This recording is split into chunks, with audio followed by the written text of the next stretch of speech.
In this video, I'm gonna share very interesting quotes extracted from writings of Saadat Hassan Manto, 1912 to 1955.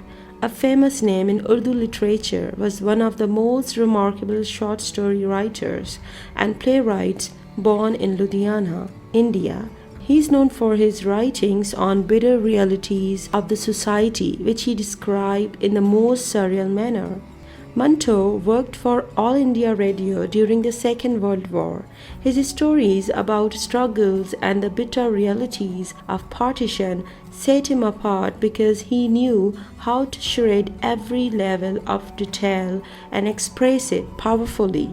Let me share with you some of his quotes taken from his writings. If you cannot bear these stories, then society is unbearable. Who am I to remove the clothes of this society, which itself is naked? I don't even try to cover it because it is not my job. That's the job of dressmakers. Here in Manto's own words that he wanted to mark his grave with. In the name of God, the compassionate, the merciful, here lies Saadat Hassan Manto, and with him lie buried all the secrets and mysteries of the art of short story writing. Under the tons of earth he lies, still wondering who among the two is greater short story writer, God or he. Hindustan had become free. Pakistan had become independent soon after its inception, but man was still a slave in both these countries, the slave of prejudice, slave of religious fanaticism, slave of barbarity and inhumanity. If a man has to make a woman the center of his love, why should he integrate animality into this sacred human emotion? Is love incomplete without it? Is love the name of physical exercise? I feel like I am always the one tearing everything up and forever sewing it back together. And it is also possible that Saadat Hassan dies, but Manto remains alive. To tell you the truth, the world seemed full of sad people, those who slept on uncovered stoops of shops, as well as who lived in high-rise mansions. The man who walks about on foot worries that he doesn't have decent shoes to wear. The man who rides the automobile frets that he doesn't have the latest model car. Every man's complaint is valid in its own way. Every man's wish is legitimate in its own right. You would have realized that it wasn't Mumtaz, a Muslim, a friend of yours, but a human being you had killed. I mean, if he was a bastard, by killing him, you wouldn't have killed the bastard in him. Similarly, assuming that he was a Muslim, you wouldn't have killed his Muslimness, but him. Manto's take on Ismat. Ismat's pen and tongue both run fast. When she starts writing, her ideas race ahead and words cannot catch up with them. When she speaks, her words seem to tumble over one another. If she enters the kitchen to show her culinary skill, everything will be in a mess. Being hasty by nature, she would conjure up the cooked roti in her mind even before she had finished kneading the dough. The potatoes would not yet be peeled, although she would have already finished making the curry in her imagination. I feel sometimes she may just go into the kitchen and come out again after being satiated by her imagination. Dear God, Master of the universe, compassionate and merciful, we who are steeped in sin kneel in supplication before your throne and beseech you to recall from this world Saadat Hassan Manto, son of Ghulam Hassan Manto, who was a man of great piety. Take him away, Lord, for he runs away from fragrance and chases after filth. He hates the bright sun, preferring dark labyrinths. He has nothing but contempt for modesty, but is fascinated by the naked and shameless. He hates sweetness, but will give his life to taste bitter fruit.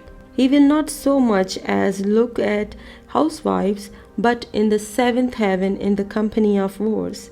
He will not go near running waters, but loves to wade through filth. Where others weep, he laughs, and where others laugh, he weeps. Faces blackened by evil, he loves to wash with tender care to make visible their real features. He never thinks about you but follows Shaitan everywhere, the same fallen angel who once disobeyed you. He catches the thieves that lie in the hearts of their pure and respectable wives, and he compares them to the purity in the hearts of whore in a brothel. We have been hearing this for some time now. Save India from this, save India from that. The fact is that India needs to be saved from the people who say it should be saved. I wondered why people consider escapism so bad, even the escapism on display right then. At first, it might appear unseemly, but in the end, its lack of pretension gives it its own sort of beauty. For me, remembrance of things past has always been a waste of time. And what's the point of tears? I don't know. I've always been focused on today. Yesterday and tomorrow hold no interest for me. What had to happen did, and what will happen will. A man remains a man no matter how poor his conduct. A woman, even if she were to deviate for one instance from the role given to her by man, is branded a whore. She is viewed with lust and contempt. Society closes on her doors. It leaves ajr for a man stained by the same ink. If both are equal, why are our barbs reserved for the women? Manto had earlier been prosecuted in Lahore for obscenity, and one of the words alleged to have been obscene was breasts. War has brought inflation even to the graveyard. To those men who say that women from good families must come into the world of cinema, I have this question: what is it that you mean by good? A woman who honestly puts her wares on display and sells them without an intention to cheat, is such a woman not virtuous? Look, this is hardly fair. You sold me impure petrol at black market price, and not even one shop could be put to the torch. A field that cannot feed even its tiller burned down every stalk that stand on it. Literature and film, in my opinion, are like saloons where bottles have no labels. I want to taste each one myself and figure out which is what. If I am denied this by labeling, then my entertainment is considered lessened. As a writer, I find the relationship fascinating. Consider it, there is tension and often unpleasantness in both the union of men and women and of state and citizen.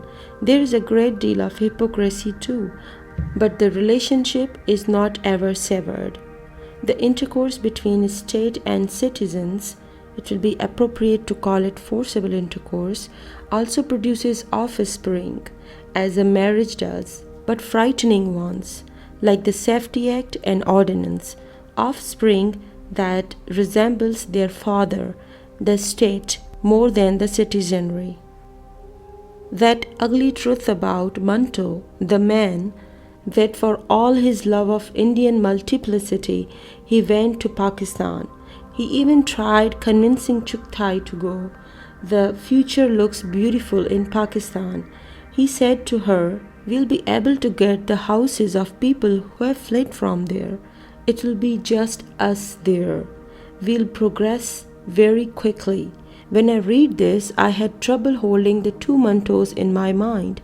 It seemed impossible that the creator of Manto, the narrator, and fictional presence, so immersed in the variety of India, seeming so much to rejoice in it, should also be the author of that remark with its sly wish for homogeneity, for the place where it will be just us. Chugtai, for other reasons, was also disgusted. He ate off dirty plates and was unfazed. His pillowcase was soiled and stank, but he never thought of changing it. Hamid thought long and hard, but he couldn't understand him. He often asked, Babuji, why aren't you revolted by dirtiness? Thanks for watching. If you like this video, please subscribe our channel and share this video with your friends. Spread the good word. Spread the positivity.